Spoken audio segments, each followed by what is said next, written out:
Hola, bienvenidas y bienvenidos a un episodio más de NDA Señal 360. En esta ocasión estamos con Dora Luz Echeverría, la hija de una de las artistas más queridas de nuestra colección en el Museo de Antioquia, Dora Ramírez. Este episodio es en ocasión a que este año se cumplen 10 años del fallecimiento de la maestra Dora. Hace 10 años nos despedimos de ella. Y hoy queremos hacerle un homenaje con Dora para que nos cuente un poco de ese universo íntimo, de ese universo creativo de Dora Ramírez, de quien ya hemos hablado algunas veces en este podcast. Pero bueno, hoy vamos a tocar como otras cositas, otros temas que también son bastante interesantes porque esta era una mujer multifacética. Se dedicó a la pintura, a la cerámica, bailó tango, gran parte de su vida a la gestión cultural, que fue también como una de sus grandes facetas en la vida. Entonces, Dora, muchas gracias por estar aquí con nosotras hoy. Bueno, muchas gracias por la invitación. Mi mamá estaría feliz, porque ella siempre quiso mucho al museo, pero además porque ella era una gozona de la vida, entonces en cada momento descubría cosas, entonces cada momento era una experiencia para ella. Ok, muchas gracias. Entonces vamos a empezar con Dora. La obra de Dora se gesta en gran parte en lo doméstico. Ella fue madre de 6 hijos.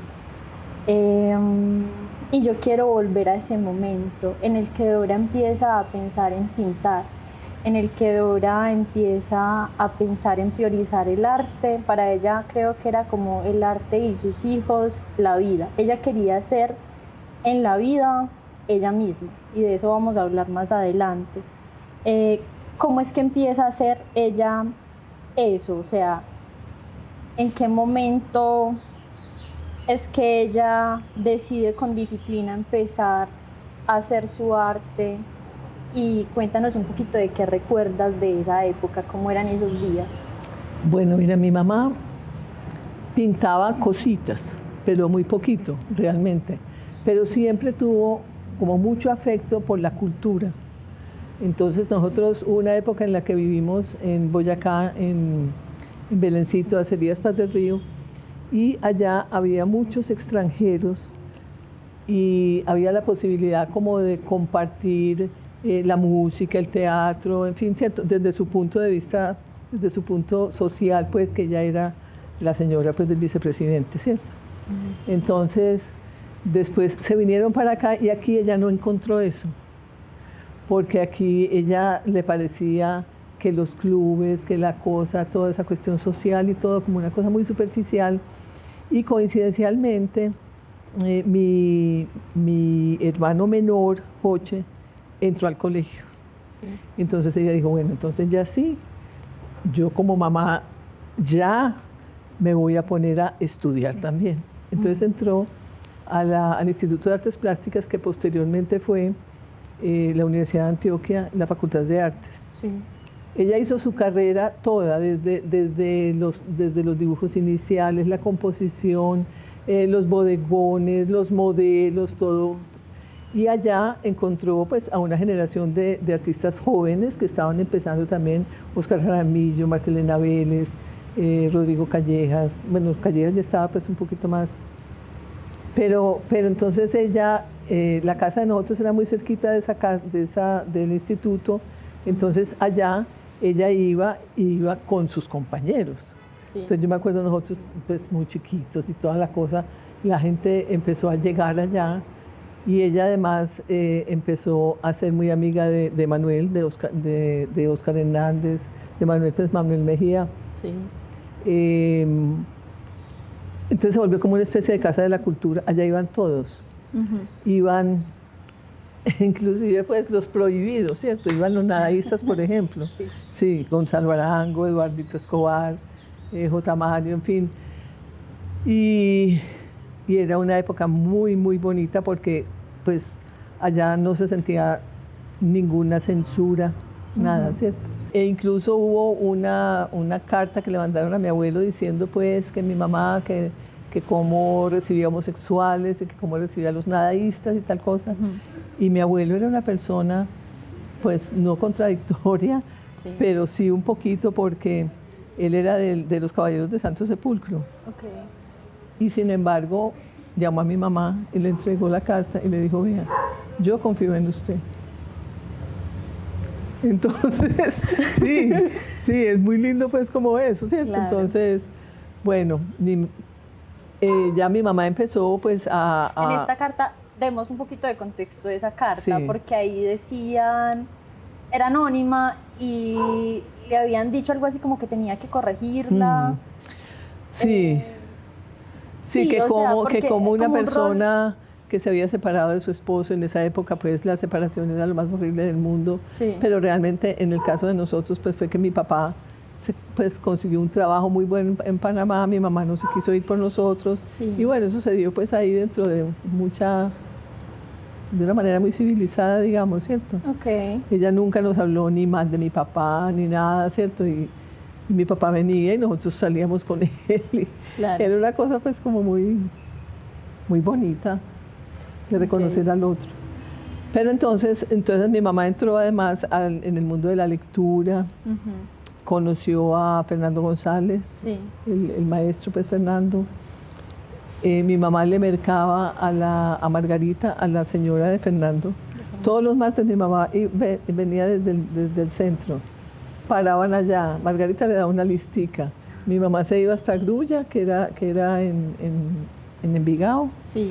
mercaba y volvía, y entonces Margarita le tenía limonadita y se sentaba a conversar con Margarita, y ya después Margarita se iba y se sentaba a conversar con el maestro. Con Fernando. Sí. Ok. Bueno, yo quisiera saber, porque mencionaste antes que la mamá pintaba cositas y ya después empezó su carrera y empezó ya como más consolidada su práctica artística, o sea, antes pintaba menos. Sí, claro, no pintaba muy poquito, muy poquito. Yo tengo una pregunta sobre eso, porque esto es una interpretación y me puedes dar la tuya, pero ella tiene una serie de Las Horas, que es una de sus series más conocidas, de 3 a 5 minutos, creo que también es una de sus obras más conocidas, y creo que hay una gran reflexión en frente al paso del tiempo.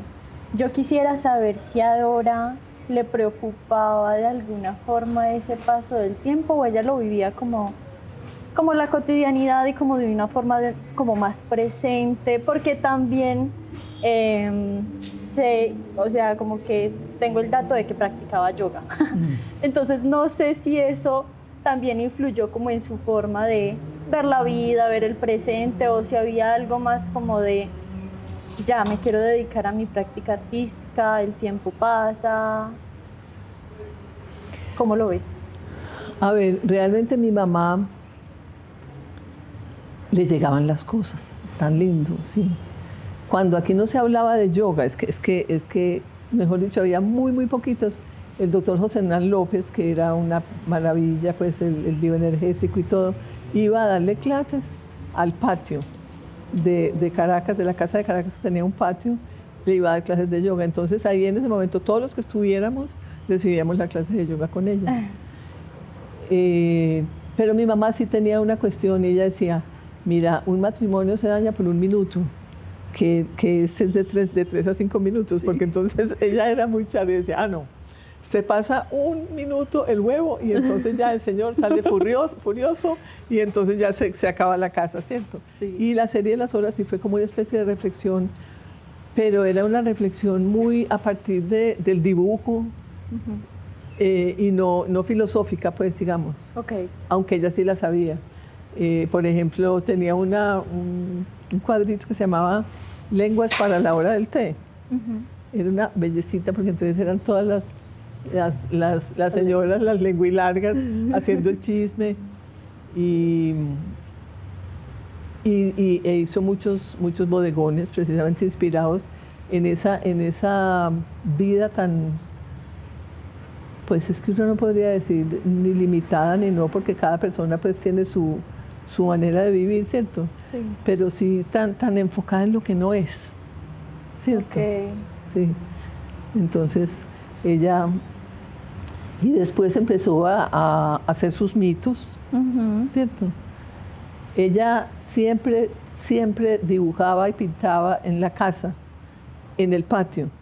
Entonces, el que llegara la veía y ella era ahí, tan pegadita, Sí. trabajando. Había veces en que, por ejemplo, Carlos Madrigal, que era un amigo mío, pues muy charro, le decía, ve, ¿te gusta este amarillo?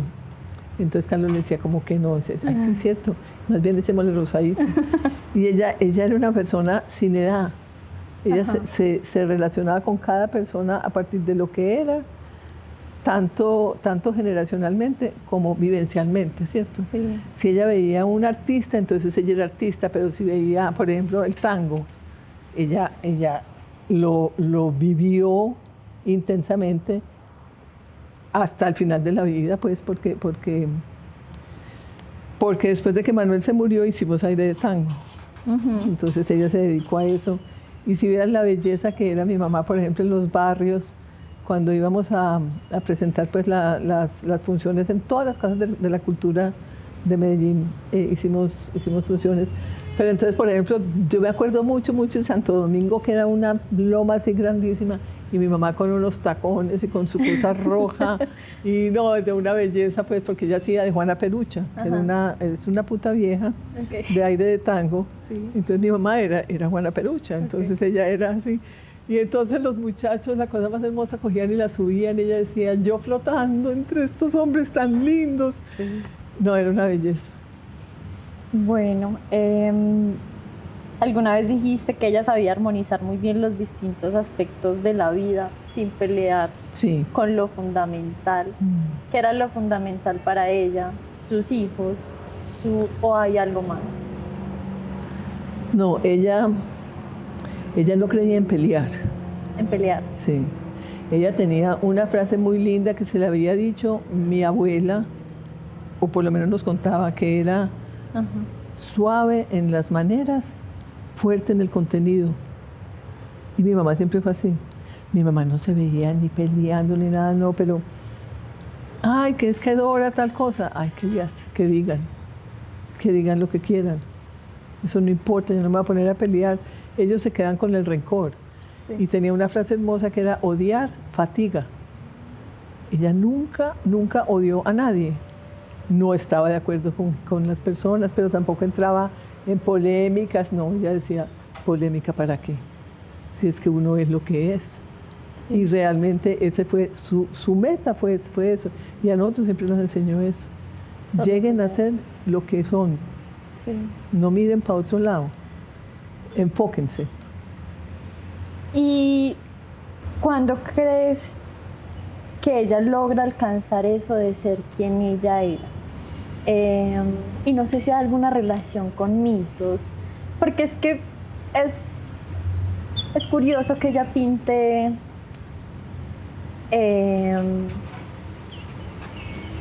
como personajes con identidades tan fuertes, o sea, como tan consolidadas. No sé qué relación tenía ella con esos mitos, o sea, con esas personas que pintaba, cómo los veía, porque no creo que los viera como muy lejanos. No. Como... Ella se volvía amiga de ellos. Ella se volvía amiga de ellos. Ella investigaba, pero no te imaginas cuánto. Por ejemplo, para la Marilyn. Eso Sí. pues investigó, y entonces ella al final era como, Marilyn no se suicidó. Eso fue un accidente, tal cosa, pero era Gardel, Valentino, Sí. todas, pues, Pola Negri, personas que inclusive mucha gente no conocía, ¿cierto? Pero para ella eran sus mitos. Entonces ella investigaba, cogía libros, leía la biografía, y ya después de eso, ya sí empezaba a pintarlos. ¿Y qué le decían sobre ella misma esos mitos?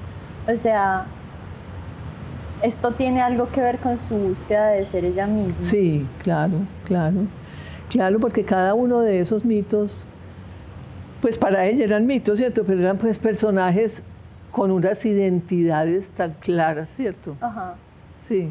pues Rodolfo Valentino, ¿cierto? Pues no había sino un Rodolfo Valentino, un Carlos Gardel, Sí. que eso era Libertad Lamarque, ¿cierto? Sí. Entonces ella, pero ella no trataba de ser distinta, no, ella era lo que era. Ella era lo que Sí. era y siempre lo supo muy bien, o lo fue como consolidando mientras hacía su arte, o cuando lo hacía era que era ella. Yo creo que hay gente que no tiene que pelear para ser lo que es. Y Ok. mi mamá, eso le pasó. Muy claro. Ella no tuvo que pelear. No. Por ejemplo, pues ella finalmente se separó de mi papá, Ujú. pero nosotros en la casa nunca oímos ni una pelea, ni una cosa, no, sino que ella lo que veía que debía hacer, lo hacía, pero sin pelear. Era una cosa muy bonita, Sí. realmente. Pasemos un poquito a hablar de su... Hablamos de la casa ahorita. Me estabas contando que esa casa quedó como un dientecito en la Avenida Oriental porque no la querían, ella no quería que la tumbaran. No, ella no se quería ir de allá por nada del mundo, Sí, pero por nada. después de que ella empieza a estudiar en la universidad, va mucha gente a esa casa, se vuelve un espacio de reunión cultural para muchos personajes.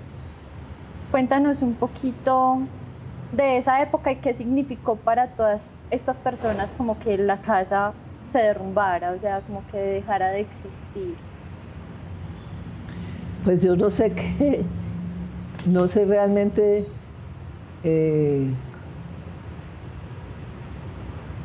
que dejara de existir, porque después siguió la de nosotros, pues que éramos Manuel y yo, ¿cierto? Sí.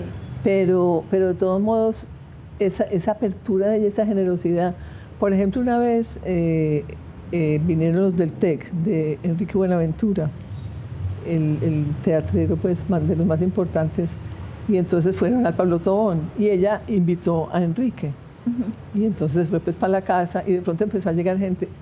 Te digo, todo el Pablo Tobón Sí. era sentado en mi casa.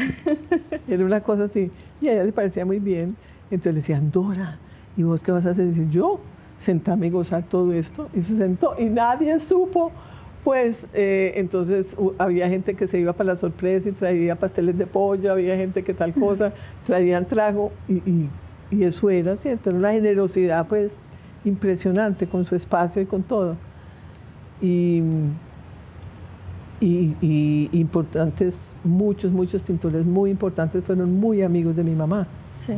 Pero ella nunca ni se creía pues como mucho por eso, no. Pues era, ella, por ejemplo, Fernando Botero, Sí. ella lo había conocido, mi mamá pues era un poquito mayor, pero lo conoció pues antes de ser famoso. Famoso pues, mi mamá estuvo en Nueva York cuando él estaba ya aguantando hambre. Okay. Pues así la cosa, entonces, y mi mamá, él era convencida de que Fernando iba a ser una maravilla. Ya lo sabía. Y fue muy amiga de Obregón y de Grau y de Negrete y de todos los de esa generación. Y después de gente muy joven también, Sí. porque mi mamá no tenía edad. Inclusive lo decía, mi mamá decía, no sean bobos, la edad no existe. La edad es una cosa mental, la edad no existe. Y para ella no existía realmente. Qué belleza. Sí. Alguno de sus amigos, no recuerdo cuál en este momento, pero lo escuché decir que ella fue como muy valiente al romper como con el academicismo en la pintura en ese entonces. O sea, ella estaba muy determinada a hacer lo que ella quería. Es porque a ella nunca le importó qué decía la gente. Okay. No, pues inclusive socialmente, porque cuando se separaron, pues eso era un escándalo y tal cosa. Y mi mamá tranquila, ella, pues entonces también en el momento en que empieza a pintar de una manera, pues las caras blancas, todo eso, ¿cierto? Ella simplemente se expresaba y no le importaba qué dijeran, si a alguien le gustaba o si a alguien no le gustaba, a ella no le importaba. Pero gente muy importante, pues como Marta Traba, por ejemplo, le apreciaron mucho, pero ella, para mí, ella hizo eso pues de una manera muy, muy honesta consigo misma. Ella tenía que ser honesta con ella, ¿cierto?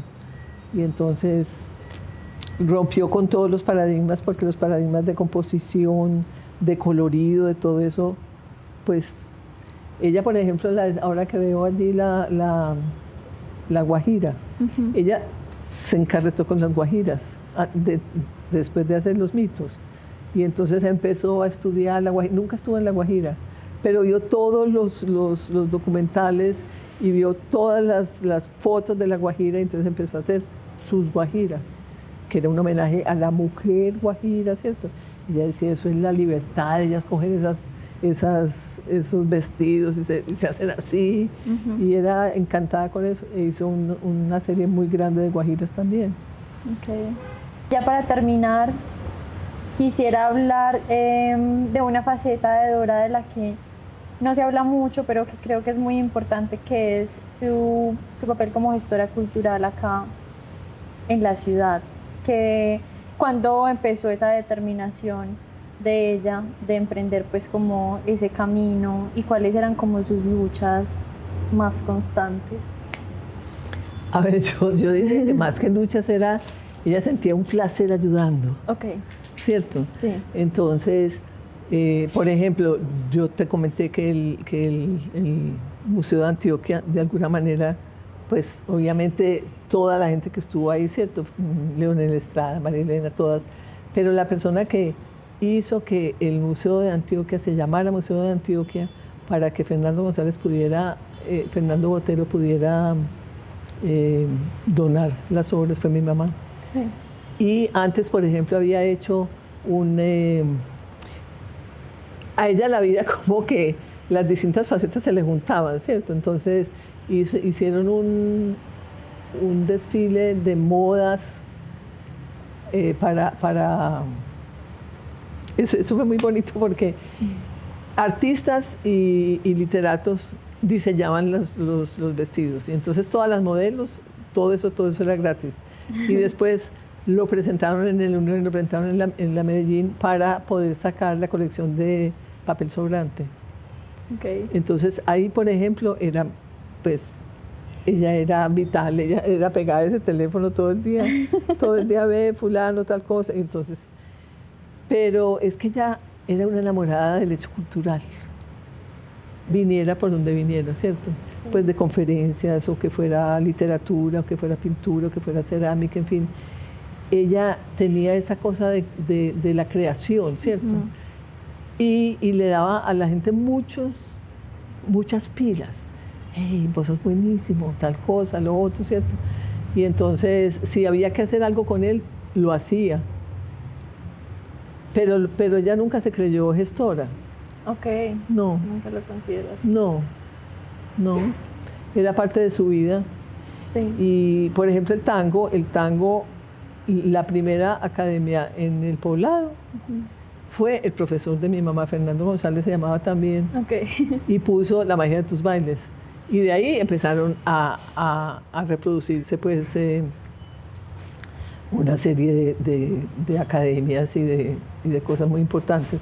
No que mi mamá hubiera inventado el tango, porque eso ya estaba en Manrique, y en Manrique sí había, pero digamos la persona que sí hizo que tango se considerara una cosa muy bella y mucho más pues como de la vida, fue mi mamá.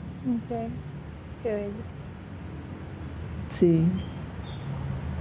Bueno, Dora, te agradezco mucho este espacio, que nos compartieras también este patio. El magnolio que fue el magnolio de mi mamá. Que fue el magnolio de ella, que este era el patio pues también de la casa de Dora. Y esto para recordar a la maestra que queremos tanto pues en el Museo de Antioquia, para hacerle un homenaje. Eso pues sería como todo por hoy. Te agradezco mucho y les invitamos a seguirnos en nuestras redes sociales, en Spotify, en YouTube también. Hasta una próxima. El día que visitamos a Dora Luz, también estaba allí su hijo, Mateo Mejía, nieto mayor de Dora Ramírez, quien quiso compartirnos algunos recuerdos de su abuela. Una cosa que era muy impactante de ella es ver lo feliz que era todo el tiempo. Pues tenía un asunto como de felicidad permanente.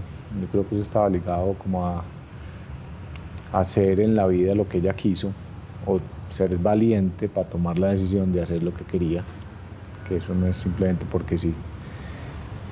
Yo creo que eso le da como mucha felicidad en general. Sí. O sea, uno verla salir, inclusive aquí estando en la oficina, la vi uno salir para sus clases de baile o lo que fuera y salía como si fuera para la presentación más increíble del mundo, con las faldas para bailar tango y se hacía arreglos en la cabeza y tenía una cosa muy bonita como del disfrute con las cosas que optaba por hacer. Sí. Como decidió el disfrute de cuando empezó a pintar y después cuando decidió cambiar su vida para volverse bailarina de tango en últimas. Cada uno de esos pasos era como llenos de mucho disfrute. Sí. Y otra cosa que me queda a mí o que me quedó siempre fue que tenía una capacidad para reírse de sí misma que para mí es memorable. Yo viví mucho tiempo en Londres y tenía como el asunto de llamarla a ella frecuentemente para mamarle gallo, básicamente porque nunca reconocía mi voz. Ok. Entonces ella tenía, no sé, la llamaba y fingiendo que era el viceministro de Trabajo del gobierno de turno y la ponía a hablar media hora del pico y pala, que era una de las cosas de sus proyectos bandera, que quería hacer lo que Roosevelt hizo después de la Segunda Guerra Mundial, de poner a todo el mundo a hacer así. Me contaba las políticas que se había imaginado y al final pues ya no me aguantaba la risa, le decía quién era yo y ella se moría de la risa, nunca se puso brava por eso y así la llamaba a decirle igual que no sé, que era un vendedor, que lo llamaba a la portería, a decirle que era un vendedor de bananos, que cuántos bananos iba a dejar, que ya o sea, lo que fuera, lo que lo inventara y igual al final siempre era un asunto más de risa y no de que me están gozando, sino de gozar con el hecho de que se estuviera riendo, que era muy bonito. ¿Qué fue lo que aprendiste de ella? Lo que más recuerdas que te dejó. De mi abuela aprendí esto. Yo creo que va muy ligado a lo que te dije ahorita. El ser capaz de gozarse la vida y disfrutársela al máximo. Okay. Y tener la fortaleza para tomar las decisiones que la llevaran a hacer lo que ella quería. No, fortaleza no solamente con esas decisiones, sino con mantenerse en el tiempo con eso, porque no era fácil en su momento, no sé, dedicarse a ser artista en ese momento o abrir su casa para que entraran la cantidad de artistas que entraron allá antes de que existiera acá un museo o una casa de la cultura o algo así. Era la casa de la cultura no oficial de Medellín, era su casa. Y después igual decir, después de que supuestamente había alcanzado la fama y reconocimiento con su arte, en un momento dijo, esto, lo que yo quiero hacer es otra cosa, y tener igual, así como cambiar los 40 años de ser ama de casa o lo que sea, volverse artista, después hacer ese mismo cambio cuando se dedicó a bailar, y en cada uno de esos momentos es como ser, sí, no solamente el disfrute, sino también tener la fortaleza para poder tomar esas decisiones. Yo creo que eso nos marcó a todos, o sea, que en medio de todo ese amor y eso de hablar pasito, ella decía siempre suave en las maneras y fuerte en el contenido. Era como una de sus frases. Entonces ella así calladita iba diciendo las cosas, iba haciendo, y todo lo que logró, lo logró siempre con muy buenas maneras, tratando amorosamente a las personas, gozándose el disfrute de los otros y demás. Creo que eso es.